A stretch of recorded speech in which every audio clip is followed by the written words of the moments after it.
There's been misconception that maybe we are going this direction for the sake of bailing out one organization. No, these are all liquid. They are doing very well.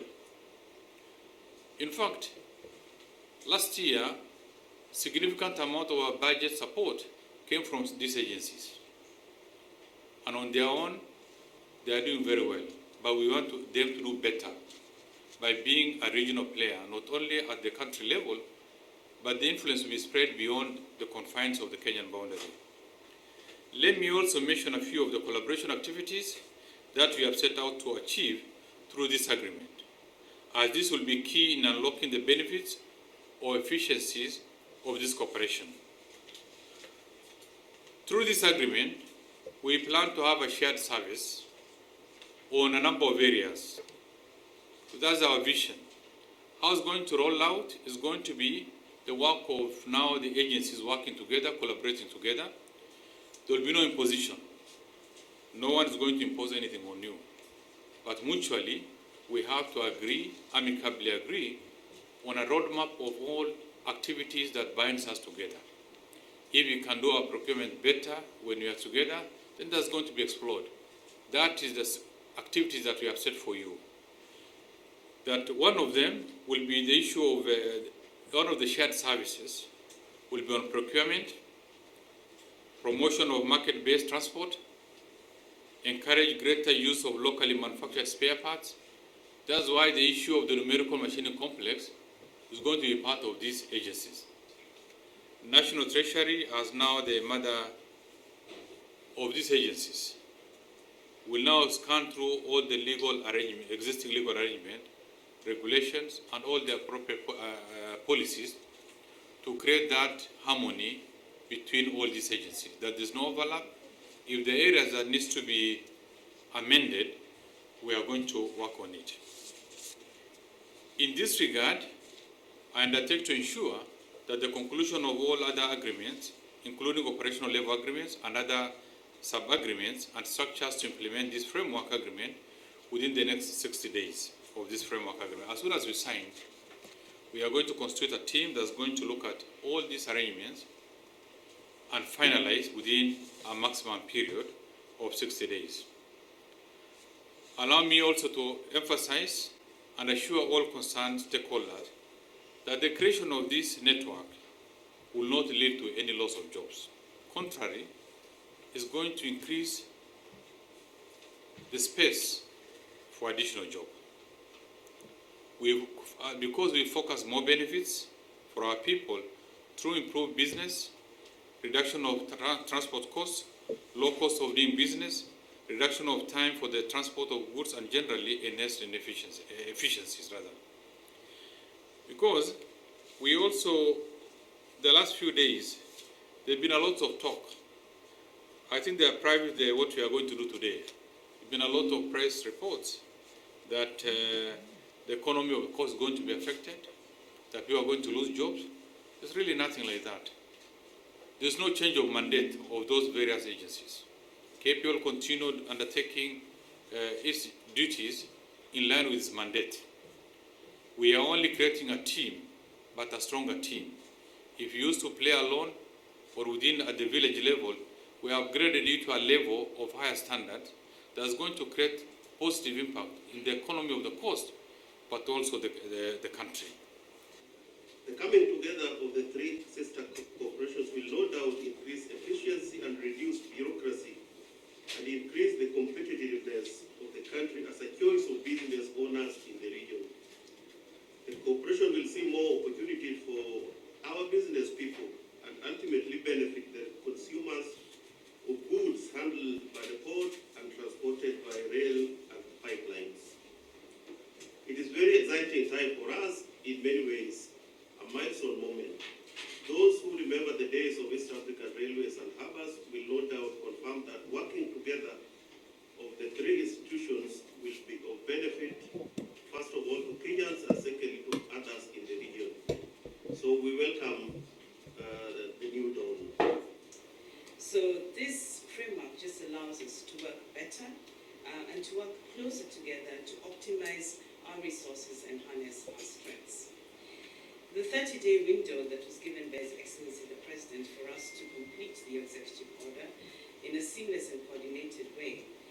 seemed quite short.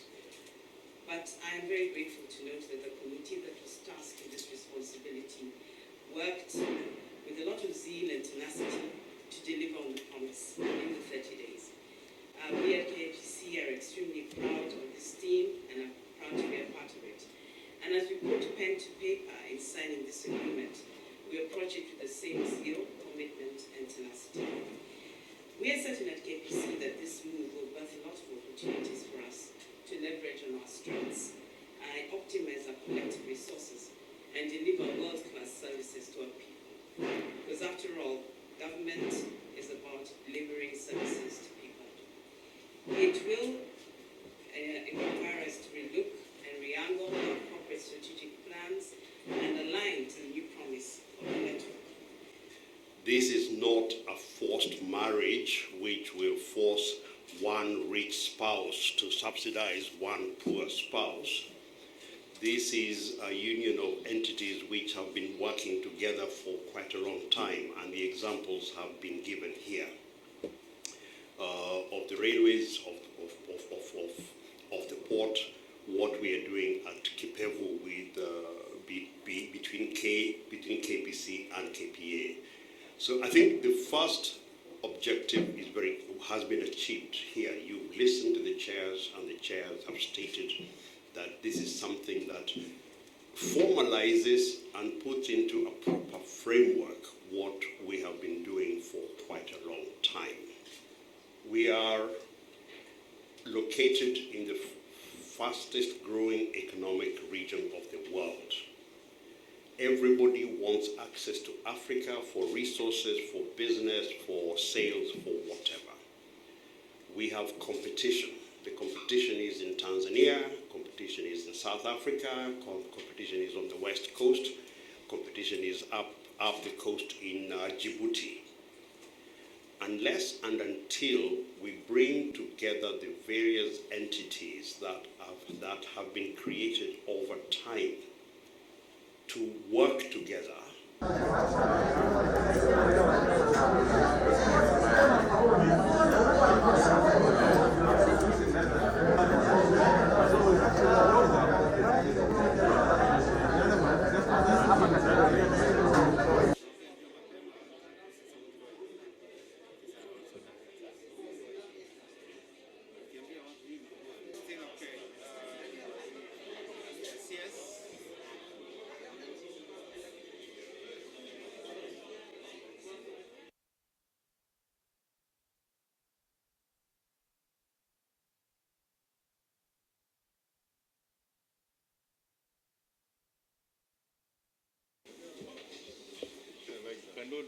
about the windows. Yes, I think we need somebody to open the window so that we can.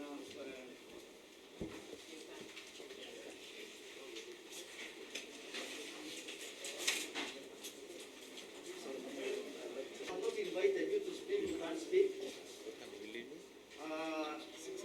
So I will start off the program. So that we can organize a pilot. I hope everyone has seen the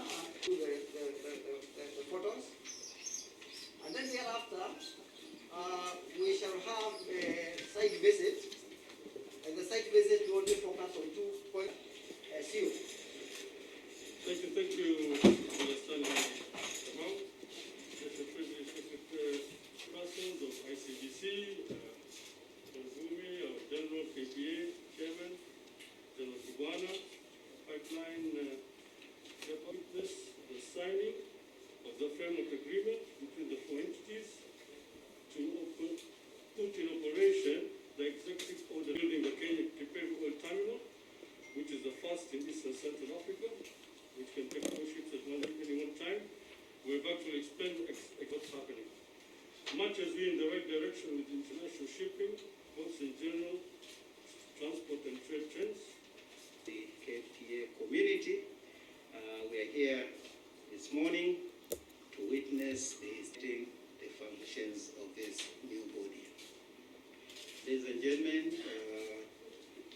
KPA, but also the region of East Africa, which depends on the port of Mombasa. And so, thank you very much, Chief Guest. And I think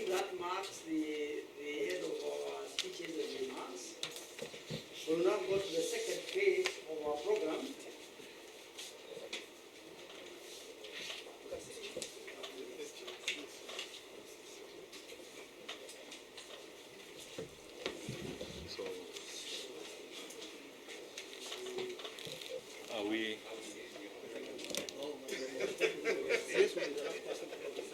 Okay. So what we need to do is that the KPA chairman,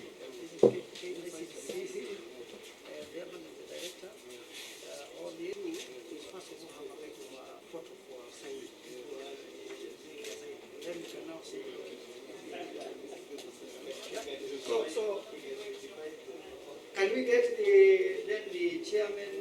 chairman of ICDC, the chairman of, I think they are all lined up here. Lined up here, So I think they.